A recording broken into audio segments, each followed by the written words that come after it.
அது ஒரு புகழ்பெற்ற கோவில். அந்த கோவிலுக்கு தினமும் சுத்தப்படுத்துவது, பூஜைக்கு தேவையான ஏற்பாடுகளை செய்வது என்று அந்த கோவிலில் தன்னுடைய உலகமாக நினைத்து வாழ்ந்து கொண்டிருந்தான் அந்த பக்தன்.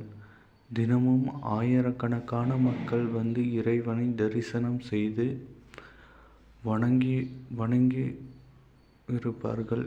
இறைவன் இப்படியே எல்லா நேரமும் நின்று கொண்டே இருக்கின்றாரே, அவருக்கு சோர்வாக இருக்காதா என்று எண்ணிய பக்தன் ஒரு நாள் இறைவனிடம், எல்லா நேரமும் இப்படியே நின்று கொண்டே இருக்கிறாயே, உனக்கு பதிலாக நான் வேண்டுமானால்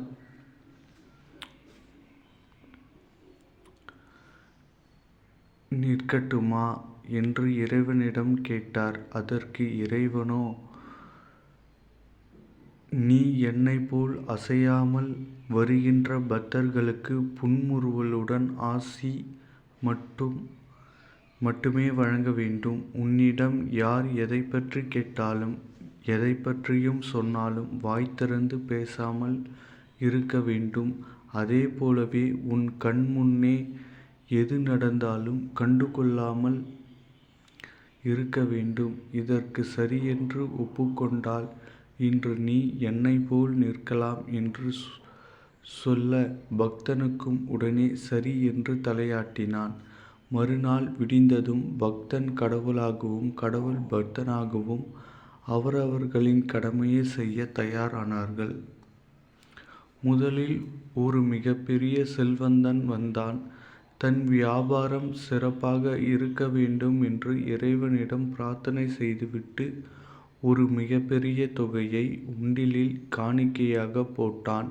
பின்பு ஏதோ ஒரு யோசனையில் இருந்தவன் அங்கிருந்து அவன் கொண்டு வந்த பணப்பையை அங்கேயே விட்டுவிட்டு சென்று விட்டான்.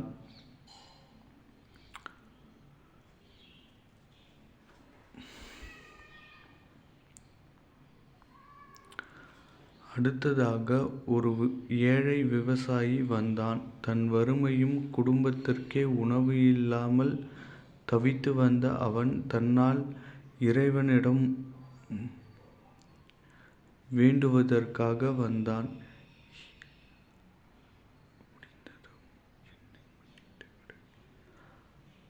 முடிந்ததும், என்னை மன்னித்து விடுங்கள் இறைவா, என்னால் என் குடும்பத்தின் அடிப்படை தேவைகளை கூட செய்ய முடியாமல் தவிக்கின்றேன். என் வறுமையை போக்க நல்ல வழி நீங்கள்தான் காட்ட வேண்டும் என்று மனமுருக கண்களை மூடி நம்பிக்கையுடன் பிரார்த்தனை செய்து கொண்டான்.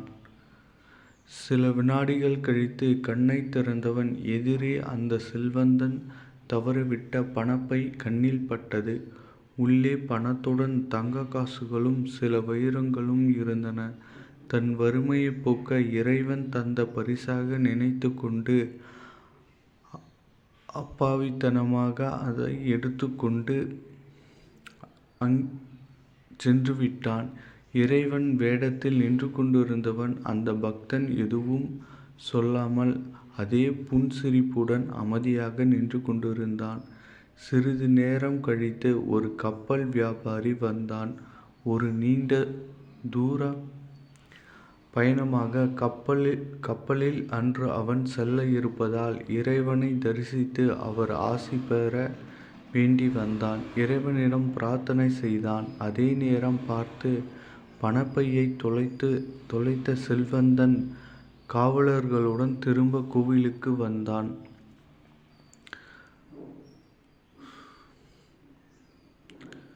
அங்கு கப்பல் வியாபாரி பிரார்த்தனை செய்வதை பார்த்து, இவன்தான் என் பணப்பையை எடுத்திருக்க வேண்டும், இவரை பிடித்து விசாரியுங்கள் என்று காவலரிடம் கூற, காவலர்களும் அந்த கப்பல் வியாபாரியை பிடித்து செல்கின்றார்கள்.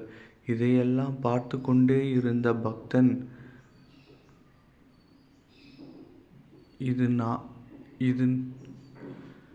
இது நியாயமா? அப்பாவி ஒருவனை தண்டிக்கப்படலாமா? இனியும் என்னால் சும்மா இருக்க முடியாது என்று கூறி கப்பல் வியாபாரி திருடன் இல்லை, தவறு அவர் மீது இல்லை என்று இறைவன் வேடத்தில் நின்றிருந்த பக்தன் உண்மையை கூற, கப்பல் வியாபாரி நன்றி கூறிவிட்டு பயணத்திற்கு புறப்பட்டார். சூரியன் கொஞ்சம் கொஞ்சமாக மறைந்தது. இருள் சூழ கோவில் நடை மூடப்பட்டது. அப்போது இறைவன் வந்து அந்த பக்தனிடம், எப்படி இருந்தது ஒரு நாள் இறைவனின் பணி என்று கேட்டார். மிகவும் கடினமாக இருந்தது. உன் வேலை இவ்வளவு கஷ்டம் என்பதை புரிந்து கொண்டேன். ஆனால் இன்று ஒரு நாள் நல்ல காரியம் செய்தேன் என்று காலையில் கோவில் நடந்ததை கூறினான். தன்னை இறைவன் புகழ்வார் என்று எதிர்பார்த்த பக்தனிடம் கோபம் இப்படி கேட்டார். நாம் ஏற்படுத்தி கொண்ட ஒப்பந்தப்படி நீ ஏன் நடந்து கொள்ளவில்லை என்று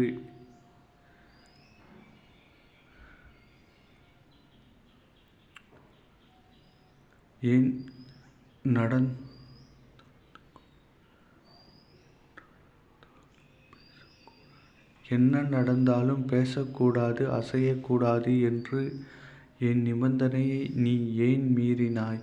உனக்கு என் மீது நம்பிக்கை இல்லையா? இங்கு வருபவர்களின் மனநிலையை எனக்கு தெரியாதா? தவறான வழியில் சம்பாதித்தது அது. அவனிடத்தில் மொத்தமாக உள்ள செல்வத்தில் ஒரு சிறு துளிதான். ஒரு துளியை எனக்கு காணிக்கையாக அளித்துவிட்டு நான் பதிலுக்கு அவனுக்கு பல கோடிகளை தர வேண்டும் என்று அவன் எதிர்பார்க்கின்றான்.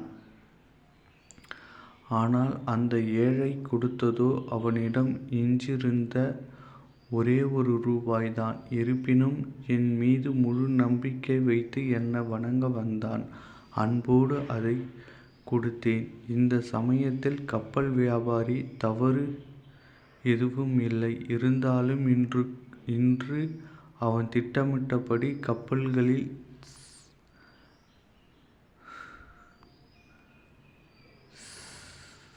சென்றால் அவனுக்கு விபத்து ஏற்பட்டு இறக்க நேரிடும். அதனாலே அவனின் பயணத்தை தடை செய்வதற்காக திருட்டு பழியை அவன் மீது போட்டேன்.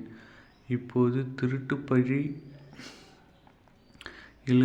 தப்பியவன் உயிர் இழக்கப் போகிறான்.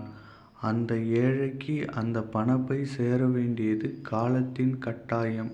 அவன் அதை நான் கொடுத்ததாக எண்ணி போற்றுவான். இதன் மூலம் அந்த செல்வந்தனின் பாவங்கள் ஓரளவாவது குறைக்கப்படும்.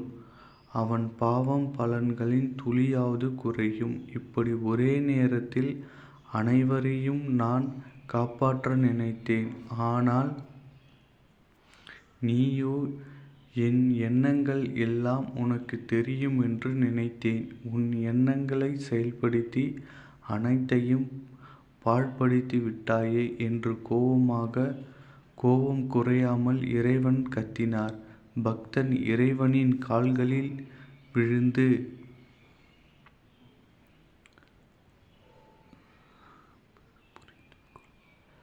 இப்போது புரிந்து கொள்கிறேன். நான் செய்யும் அனைத்திற்கும் காரணம் இருக்கு.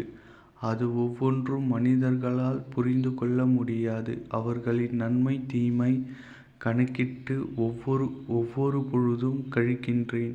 அவரது பாவங்களை பொறுத்தே நன்மையும் தீமையும் ஏற்படுகிறது. நான் கொடுப்பதிலும் கருணை இருக்கிறது, கொடுக்க மறுப்பதிலும் கருணை இருக்கிறது என்று இறைவனை சிரித்தபடியே கூற, பக்தன் கண்ணீர் மல்க கேட்டுக்கொண்டே இருந்தான். வாழ்வில் இப்படித்தான் நம்மை சுற்றி நடக்கும் பல சம்பவங்கள், காரணங்கள் நம்மால் புரிந்து கொள்ள முடியாது. இறைவன் ஒவ்வொன்றிலும் ஒரு காரணத்தை மறைத்து வைத்திருப்பார். அதை கண்டுபிடிப்பதில் தான் அனைவரும் வேறுபடுகின்றார்கள். எதையும் எதிர்கொள்ளும் மனோபாவத்தை புரிந்து கொள்ள பக்குவத்தையும் ஏற்பட்ட சோதனைகளை காணாமல் போய்விடும். நம்புங்கள், எதையும் முழுமையாக நம்புங்கள். நம்பினோர் இங்கு கைவிடப்படுவதில்லை.